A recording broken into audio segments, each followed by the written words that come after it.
Nagbigay ng police assistance ang mga tauhan ng Ginubatan Municipal Police Station sa unloading ng relief goods operation mula sa Department of Social Welfare and Development nitong 5 ng Mayo taong kasalukuyan sa Social Hall ng Barangay Ilawod, Ginubatan, Albay.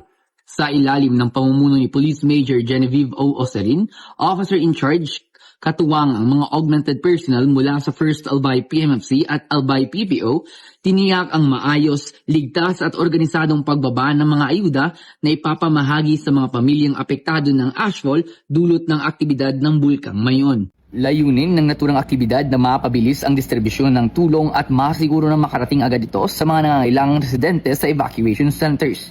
Binigyang diin din ni Police Colonel Noel Donato Nunez, Provincial Director ng Albay Police Provincial Office, ang patuloy na pakikiisa ng kapulisan sa mga gawaing makatao na naglalayong maghatid ng maagap at maaasahang serbisyo sa publiko lalo na sa panahon ng kalamidad.